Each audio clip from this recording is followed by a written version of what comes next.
Salut à tous, je fais une petite vidéo pour montrer la manœuvre à faire pour faire fonctionner un petit contrôleur brushless de e-bike. Alors en l'occurrence, ce contrôleur que j'ai ouvert, ça vient d'une petite trottinette électrique.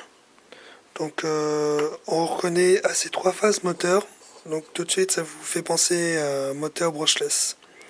Et j'ai câblé aussi les 5 fils des capteurs Hall. Donc pour ce test, on va le faire fonctionner sur un moteur moyeu de vélo électrique. Alors voilà.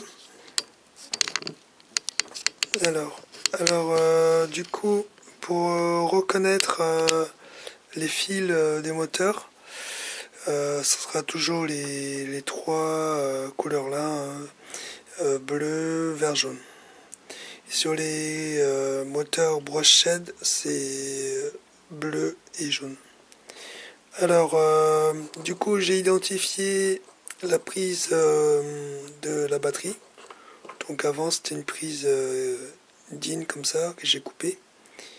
Et j'ai soudé à la place une prise XT60. Alors j'ai identifié la fiche là, donc ça c'est pour le capteur de frein, pour la poignée de frein. Et celle-ci, voilà, celle-ci qui était reliée à un petit commutateur. Alors j'ai fait des tests, hein, ceci c'est un capteur pour la poignée d'accélérateur.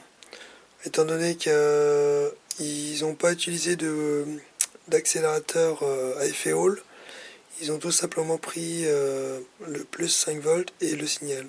Donc le blanc c'est le signal pour l'accélérateur. Alors souvent ce type de contrôleur sur trottinette, pour faire fonctionner le moteur, souvent ça ne démarre pas tout de suite. Il faut lancer le moteur pour que le contrôleur prenne la relève. Donc c'est une sécurité pour éviter que dès qu'on appuie sur l'accélérateur, la trottinette part toute seule. Donc ça je le savais, donc il n'y a pas de souci là-dessus. Quand je vois que ça fonctionne pas, et ben c'est parce qu'il faut lancer le moteur d'abord. La dernière fiche que j'ai là, c'est la fiche des jauges. Donc elle est représentée avec 3 LED pour les niveaux de la batterie. Donc ça, j'ai pas de souci à me faire. Et ensuite, il faut toujours identifier le plus VCC. Alors le plus VCC est un moyen pour activer le contrôleur. Donc sans ça, vous pouvez pas faire fonctionner le contrôle. Alors dans mon cas, c'est un plus VCC à mémoire. Donc c'est-à-dire je donne une impulsion sur le plus de la batterie, ça fait allumer le contrôle. Et une impulsion sur le moins, ça fait éteindre le contrôle. Mais de toute façon, le contrôleur dispose d'un timer. Si la trottinette n'est pas utilisée, elle va s'éteindre toute seule. Donc c'est un contrôleur que je connais pas du tout et que je vais faire fonctionner d'après ce que je connais. C'est à peu près toujours les mêmes systèmes de fonctionnement. Alors pour le test, je vais mettre deux batteries de LiPo qui font 12 et 12, hein, ça fait une batterie de 24 volts, étant donné le contrôle c'est à 24 volts. Alors je vais venir brancher la XT60 sur les batteries. Tac, donc le contrôle est sous tension. Il faut quand même que j'active le contrôleur avec le plus VCC. Donc, plus VCC c'est celui-là. Tac, et je donne une impulsion sur le plus de la batterie directement. Alors vous voyez que ça fait ça met le contrôle sous tension et là j'ai les niveaux des batteries. Alors pour faire fonctionner le moteur, il faut que j'appuie sur le simulateur des gaz, étant donné qu'il n'y a pas de poignée de effet Hall, c'est simplement un commutateur. Donc on va faire l'essai ensemble. Hop, on voit le moteur un peu. Alors je vais appuyer sur l'accélérateur et lancer le moteur à la main.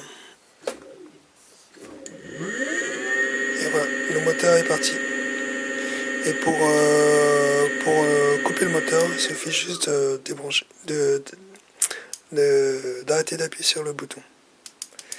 Alors c'est un contrôleur à effet poussé, c'est-à-dire qu'on est obligé de pousser le moteur ou la trottinette pour que le moteur prenne la relève. Donc il faut lancer le moteur. Bon, faut le lancer assez vite, hein, parce que là je lance à la main, mais en poussant, ça va beaucoup mieux. Donc voilà pour cette petite vidéo, comment faire fonctionner un petit contrôleur brushless de e-bike ou de trottinette électrique. Alors j'ai eu quelques petits soucis, étant donné que le moteur ne tournait pas, mais ce que j'ai remarqué, c'est que le moteur bloquait. Donc il donnait des à-coups comme ça. Et quand ça donne des à-coups, ça veut dire que les signaux des capteurs Hall qui sont là, on reconnaît mes 3 signaux capteurs Hall. Hein. Alors on va essayer de zoomer. Hop, voilà. Alors ceci c'est mes 3 signaux capteurs Hall. Donc on remarque que les couleurs ne correspondent pas, étant donné que j'ai dû faire une synchronisation manuelle avec les 3 phases moteurs. Donc j'avais fait un tableau pour cela sur ma chaîne. Donc vous pouvez le retrouver et faire la bonne combinaison pour que le moteur tourne direct. Donc si vous voyez qu'il fait des à-coups comme ça, c'est-à-dire que les capteurs Hall sont pas synchronisés. Donc voilà, j'ai gardé le bleu, j'ai inversé le vert avec le jaune. Et du coup, le moteur a démarré directement quand j'ai lancé le moteur. Voilà, c'est un des astuces qui pourrait vous aider à faire fonctionner un petit contrôleur. Donc vous voyez qu'il s'est éteint le contrôle, étant donné qu'il y a un petit timer. Au bout de certains moments, il s'éteint tout seul. Donc voilà pour cette petite explication vite fait. On remarque ici, voilà, on remarque ici quelques repérages des bornes. Donc ça peut vous aider aussi. Alors ici on voit le plus 5 volts, la masse et le PAD. Et ça c'est pour les jauges en fait, qu'ils ont récupéré dessus. Et mon plus VCZ qui est là. Donc ça c'est les LED, hein, on reconnaît. Il y a le SL, c'est pour le frein. Et le P41 c'est pour l'accélérateur. Ainsi de suite, hein. J'ai fait un petit tableau sur le cycle, dans le forum du cycle urbain. J'ai fait un petit tableau où il y a tous les codes. Donc vous pouvez aller jeter un œil.